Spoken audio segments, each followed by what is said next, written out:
Após ver toda essa fama que o Red Dead tem, eu resolvi dar uma chance pro jogo. Obviamente, como tenho limitações técnicas e gráficas, digamos assim, eu resolvi jogar o Red Dead 1, que é o primeiro jogo, né? E cara, eu tenho o meu veredito. Eu já tenho o meu veredito. E o meu veredito, Deus me perdoe. E o meu veredito é, cara, que jogaço do caralho. E, cara, simplesmente é compreensível a fama que essa franquia tem. Simplesmente, eu tava jogando o jogo sem sombras e com os gráficos piores possíveis, tudo no baixo, pra que eu conseguisse ter um pouco mais de FPS. E mesmo assim, eu ainda consegui enxergar alguns detalhes, como, por exemplo, a poeira que o cavalo faz quando ele tá ali galopando, né? Ou então, cara, aquela imagem distorcida, né? De quando você olha ali pro horizonte, né? Quando tá aquele calor, sabe? Aquele mormaço. Cara, simplesmente absurdo. E antes eu sempre acompanhava o Red Dead pelo YouTube, né? Só que eu acompanhei o Red Dead 2, eu nunca joguei o Red Dead 1. E uma coisa bem interessante que eu achei, porque eu não sabia disso, é que o Red Dead 2, né? Ele é meio que, na verdade, o contrário, né? O Red Dead 1, ele é a continuação do 2, né? Uma coisa bem interessante, cara, que o Red Dead 1 é lá de 2010. Obviamente vindo da Rockstar, e isso não era nenhuma surpresa, só que, cara, pra um jogo de 2010, eu achei muito interessante a mecânica que os NPCs têm dentro do jogo. Por exemplo, dependendo do horário, né? Se eu não me engano, a partir das 6 horas da tarde, os NPCs não atendem mais nos comércios, eles vão meio que para casa deles, cara. E eu achei o Red Dead, cara, até que pra um jogo de 2010, comparado com alguns jogos ali perto, né, como GTA 4 e tal, um jogo muito bem vivo, cara. Os NPCs, a interação, os NPCs andando a cavalo, o sistema de, né, cara, os NPCs tocando piano, animais, o bioma, tipo, é tudo tão bem interessante, né, pra um jogo de 2010. E a mecânica também de, por exemplo, esfolar os animais, cara, de vender a pele dos animais, cara, eu achei isso tudo tão interessante, sabe? Consegui vender também aquelas frutinhas que você encontra ali no meio dos biomas, cara, eu achei esse sistema de comércio, assim, muito bem interessante para um jogo de 2010. E é tudo simplesmente, cara, completo, né? Sistema de carruagem, queda de braço. Quando eu comecei a jogar o jogo, né, eu meio que comecei, obviamente eu joguei o Red Dead 1 em 2025, nesse ano. Eu acho que faz, sei lá, cara, eu acho que nem uma semana que eu zerei o jogo. E eu joguei o Red Dead por mais pela fama que a franquia tem. E, cara, achei interessante porque no começo eu não tava colocando muita coisa no jogo, mas só que com o passar do tempo, a gente começa a pegar um pouco de empatia pelo John Marston. E ali no início do jogo, por exemplo, é nos apresentado a Bonnie. E, cara, simplesmente a gente começa a fazer um crush, né, do John e com a Bonnie. Só que aí a gente descobre que o John é casado, né? Pelo menos eu não sabia, né? Porque eu joguei o Red Dead 1 primeiro. Eu acho que a melhor parte do Red Dead 1, que sem sombra de dúvidas, é a trilha sonora. Meu, cara, olha só isso aqui, velho.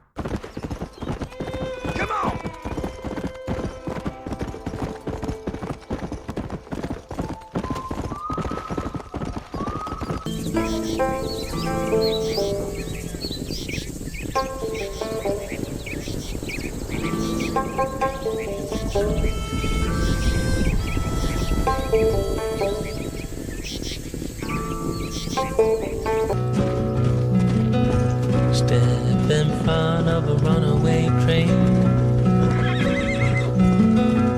just to feel alive again, pushing forward through the night,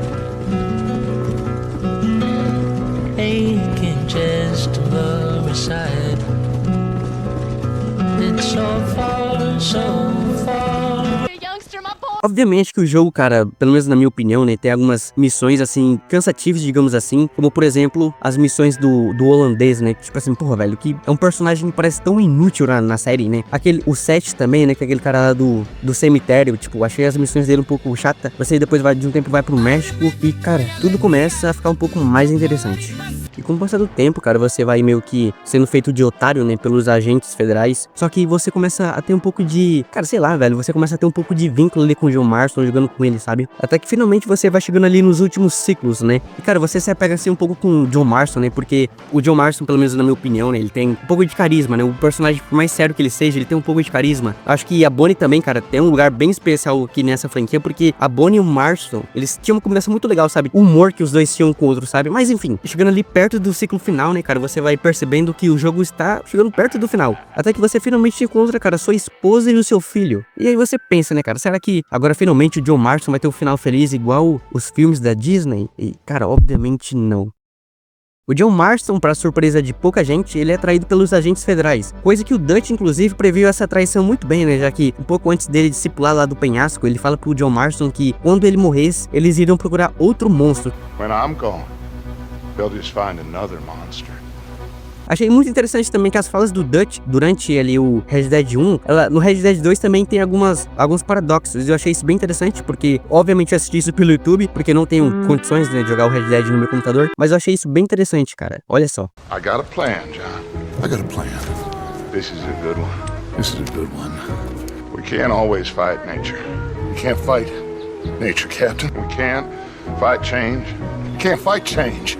We can't fight gravity. We can't fight gravity. We are gonna make it, brother. I can feel it. E daí, né, cara, você finalmente se depara com a última missão do jogo, que é quando os agentes federais vêm meio que buscar sua cabeça, né? E, cara, essa morte do John Marston, pelo menos pra mim, foi bem, cara, puta merda, velho. Isso aqui foi uma morte, assim, que bem sentimental, sabe?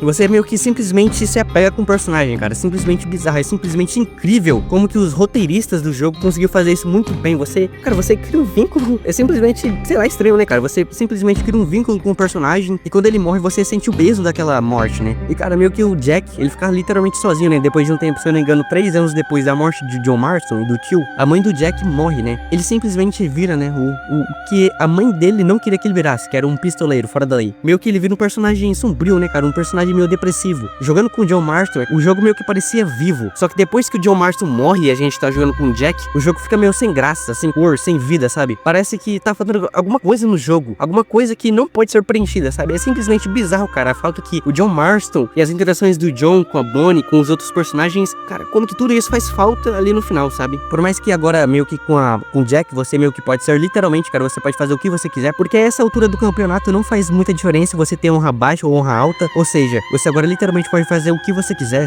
seja laçar as outras pessoas, matar, enfim. Só que, cara, simplesmente o jogo perde um pouco de graça, sabe? E eu acho que a Rockstar, cara, conseguiu fazer isso muito bem. Conseguiu fazer, cara, um personagem que, junto, né, o John Marston e o Arthur, é literalmente, acho que talvez um dos personagens mais aclamados de todas as franquias da Rockstar. E, cara, agora eu entendo porque muita gente gosta da franquia do Red Dead.